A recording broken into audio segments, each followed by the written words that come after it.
हमारे कहीं धान है, कहीं मक्का करो।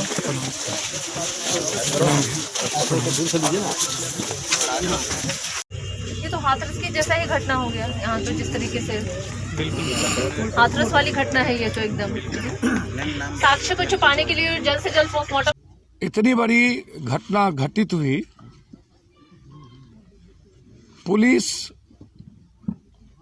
वैसे हमेशा लापरवाह रहती है और मुझे लगता है कि पुलिस पदाधिकारी और नेता, तीन आदमी का नेक्सस है इस बिहार में, जिसके चलते हालात दिनों दिन बहुत खराब स्थिति की ओर जा रही है। बालू माफिया, उसमें भी पदाधिकारी नेता का पैसा, जमीन की दलाली, उसमें भी पदाधिकारी नेता और माफिया का पैसा, फोकलैंड पदाधिकारी नेता का पैसा, हैबा पदाधिकारी नेता का पैसा,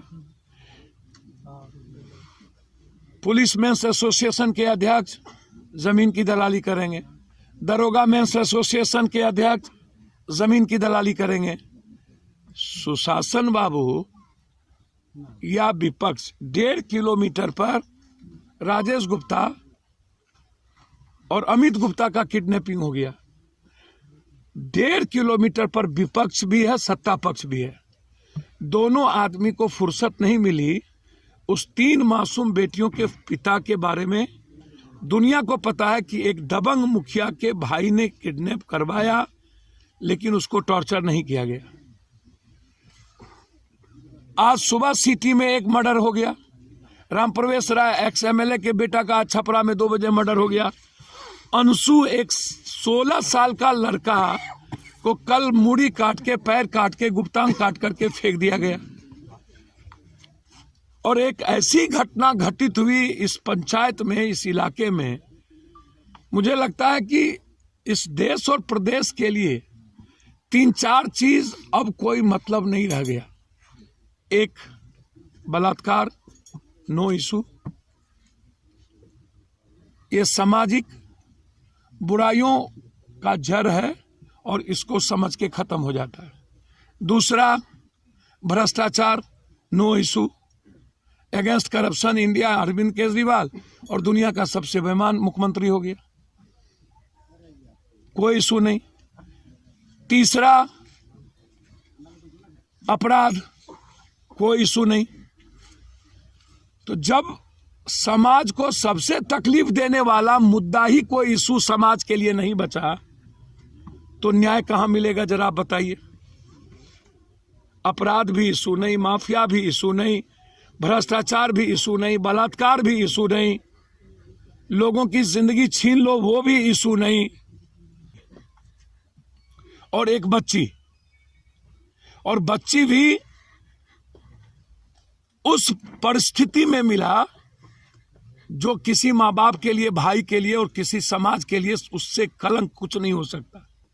तो उस परिस्थिति में यदि बच्ची मिला जहां कपड़े नहीं हो बदन पर, और तब पोस्टमार्टम रिपोर्ट, और फिर रात में ही जला देने के लिए पुलिस का दबाव हो, रात में पोस्टमार्टम, जब आम आदमी का पोस्टमार्टम नहीं होता है, तो ऐसी क्या जरूरत पड़ गई कि बच्ची का पोस्टमार्टम राती में किसके दबाव पर हुआ, कौन है इसके पीछे, और जल्दीबाजी क्या थी? और जब पोस्टमार्टम हो गया तो फिर यह प्रेशर क्यों था कि उसको वहीं जला दिया जाए?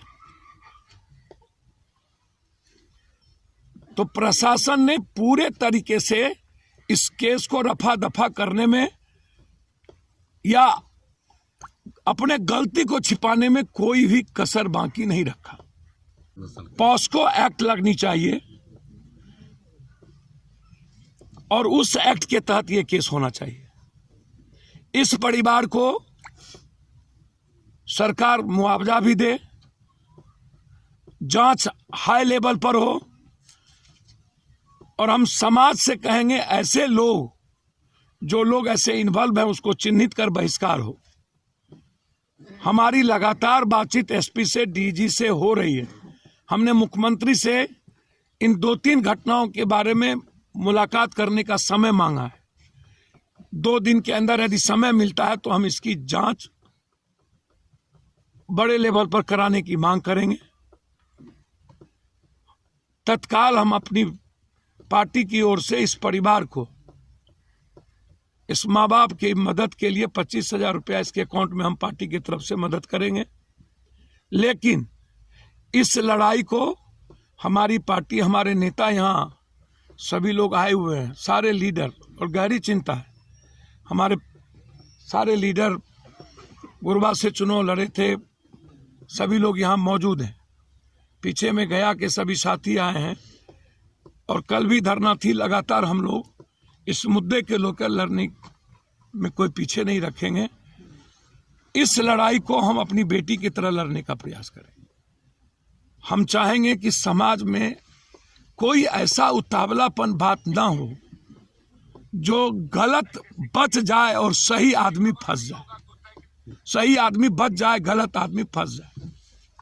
इसीलिए सही आदमी को किसी भी कीमत पर निकालना चाहे, और हम चाहेंगे इस सही आदमी को निकालने में मेरा एक अंतिम बात है कि समाज कोऑपरेट करे प्रशासन को या पप्पू यादव। हमें गुप्त में भी हमारे फोन पर कोई नाम तक बता दे, हम उसको उजागर करेंगे। हम मुख्यमंत्री को नाम देंगे और हम प्रेस में उसके नामों को उजागर करेंगे पूरी गंभीरता के साथ, और उसको नहीं बख्शेंगे। लेकिन मुझे नॉलेज में मिलना चाहिए कि ये इन्वॉल्व है, और ये नॉलेज में यदि पप्पू यादव को मिल गया ये इन्वॉल्व है तो उसको भगवान भी नहीं बचा पाएगा। ये मैं आपको बहुत क्लियर कहता हूँ। इसीलिए ये लड़ाई हमारी है। हमारे नेता आएंगे और इन परिवार को 25,000 रुपया मदद करके या इनके अकाउंट में डालें। ठीक है, धन्यवाद। क्या यहाँ के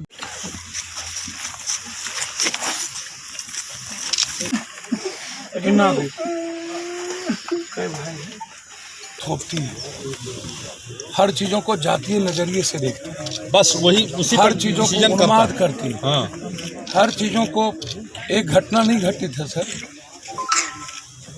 हम तो लाश और बलात्कार देखते देखते हमारा पूरा शरीर खून जहर हो चुका है, इतना देखे हैं हम। और आप लोग तय करते हैं जाति को। हाँ, कौन कौन लोग का है, नहीं कौन नहीं, लोग आप का है। लोग तय करते हैं इन गंदे लोगों को। रोपिएगा बबूल तो खाइएगा खजूर सर। पैसा लेके वोट दीजिएगा और इन गंदे लोगों को तय करिएगा। अपने फ्यूचर के बारे में ना, अपने बच्चों के फ्यूचर के बारे में सोचते हैं सर कोई आदमी? आपके बच्चों की फ्यूचर क्या है सर, कभी सोचिए ना सब लोग। और चोर राज कर रहा है, पैसा वाला, आप कुछ नहीं करते हैं। कुछ लोग तथा कथित लोग इसी में कुछ अपना रास्ता बनाने के प्रयास नहीं, में लगे कुछ रहते हैं, नहीं, कुछ कुछ होता नहीं, कुछ नहीं कुछ है, नहीं सर, होगा भी नहीं कुछ। सर रास्ता कोई नहीं बनाता है, कोई never at all. Everyone politician are corrupt and criminal. जिसके भीतर इंसान के प्रति वफादारी ना हो, सम्मान ना हो, जो मूल्यांकन करता हो जाति, धर्म, मजहब के आधार पर, और यह सुनना भी लोग यही पसंद करते हैं। हम नीतीश कुमार के खिलाफ 9 दिन पटना बंद किए थे, एमएसपी जब लाया गया था। एक आदमी सपोर्ट नहीं किया था सर, नानी चना चबा दिए थे, वापस नहीं कर सके। और आज भी आपके बच्चों को लगता है कि ये मेरा स्टेटस सिंबल है, मैं खेती कैसे करूंगा। पंजाब को लड़के 4 बजे तक खेती करता है और 5 बजे के बाद अपनी भाई, अपनी बहन, अपनी बेटी के साथ बरिस्ता में, कोस्ता में जाकर के कॉफी पीता है। वो जिंदगी जीता है। आप जिंदगी जीना नहीं जानते, वो जिंदगी जीना जानता है सर। उसके हर घर में एसी होता है, हर बच्चों को गाड़ी होती है, और आपके बच्चों को लगता है कि मैं खेती, उसको ठग लो, उसको लूट लो, उसके घर ढुक जाओ, वो मजे ले लो, जात पात कर लो, उसको गरिया दो। यह सर अपने भाई के साथ उसकी बहन नहीं निकल पाती, आपकी बेटी आपके साथ 2 घंटा टाइम स्पेंड नहीं कर पाती है सर। यह है बिहार सर, क्या करें। जमीर लोगों को जागे, इस बात को समझे, इस कोई बात सुरक्षित नहीं है सर। प्रश्न इस पर विचार करे सर कोई गए तो उसकी बेटी हमको एक ही बात कहे, पापा को ला दीजिए, 3 बेटी।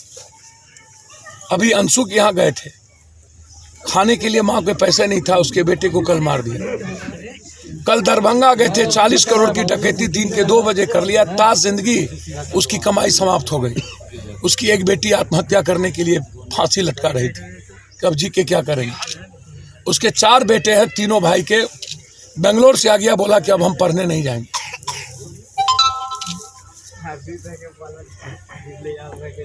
बस गंदे आदमी को जीने की इजाजत है बिहार में।